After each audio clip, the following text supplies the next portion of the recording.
আসসালামু আলাইকুম প্রিয় দর্শক, আপনাদের সকলকে প্রীতি ও শুভেচ্ছা জানিয়ে শুরু করছি আজকের নতুন একটি প্রোগ্রাম। আপনারা দেখুন, আমরা আছি আমাদের পেঁয়াজ চাষের জন্য আব্দুর রশিদ সাহেবের জমিতে। আমরা উপজেলা কৃষি অফিস থেকে প্রণোদনার মাধ্যমে ওনাকে আমরা পেঁয়াজের বীজ দিয়েছিলাম। তো আজকে ফেব্রুয়ারি মাসের 18 তারিখ আমরা দেখতে আসলাম ওনার জমির অবস্থা। আলহামদুলিল্লাহ, জমি উনি পরামর্শ মোতাবেকই আবাদ করেছেন এবং জমির অবস্থা দেখে মনে হচ্ছে আর মাসখানেকের মধ্যে আমরা এখান থেকে পেঁয়াজ তুলতে পারবো। তো চলুন জেনে নেই কিভাবে পেঁয়াজ চাষ করতে হয় এবং কোন সময়টাতে পেঁয়াজ চাষ করলে আপনার অঞ্চলটাতে আপনি সফলভাবে একটা পেঁয়াজ চাষ করতে পারবেন।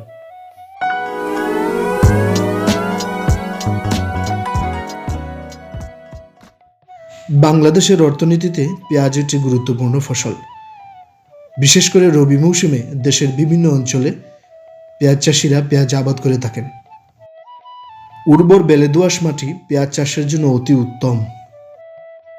বাংলাদেশ কৃষি গবেষণা ইনস্টিটিউট বাড়ি কর্তৃক উদ্ভাবিত পেঁয়াজ ছাড়াও আমাদের দেশে তাহেরপুরি, ফরিদপুরের বাতি, ঝিটকা, কৈলাসনগর জাতগুলো বেশ উল্লেখযোগ্য। প্রথমে পেঁয়াজের চারা তৈরি করার জন্য একটি উত্তমভাবে মিহি করে চাষ দিয়ে একটি বীজতলা তৈরি করতে হয়। 40 থেকে 45 দিন বয়সের চারা মূল জমিতে রোপণ করতে হয়। 4-5টি আড়াআড়ি চাষ ও মই দিয়ে মূল জমি প্রস্তুত করে নিতে হবে আগে থেকেই। পেঁয়াজের জমিতে প্রতি হেক্টরে গোবর 8 থেকে 10 টন, ইউরিয়া 250 থেকে 270 কেজি, টিএসপি 190 থেকে 120 কেজি এবং এমওপি সার 150 থেকে 170 কেজি প্রয়োজন। জমিতে রসের অভাব থাকলে সেচ দিতে হবে। সেচ দেওয়ার পরে জমিকে অবশ্যই নিড়ানি দিয়ে মাটিগুলো আলগা করে দিতে হবে। পেঁয়াজের জমিতে উল্লেখযোগ্য তেমন কোনো রোগবালাই নেই, তবে সবচেয়ে বেশি ক্ষতিকর যে রোগ তা হচ্ছে পার্পল ব্লচ। যে কোনো বয়সের পেঁয়াজ গাছে এই রোগটা আক্রান্ত করতে পারে। আক্রান্ত গাছের পাতা ও কাণ্ড অধিক আক্রমণে পেঁয়াজের ফুল আসে না ও ফসল কম হয়।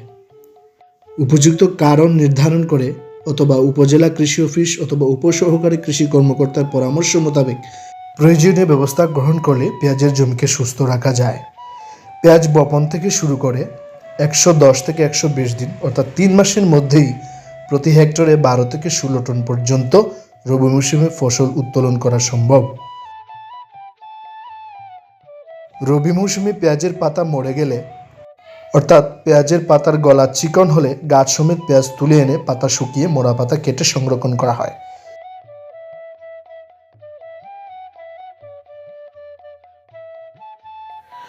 তো এখন এই গাংপার নোয়াকোট থেকে আপনাদের এটা জানাতে চাই, এই মেসেজ দিতে চাই যে ছাতকের জমিতেও আপনি ইচ্ছা করলে পেঁয়াজ আবাদ করতে পারবেন।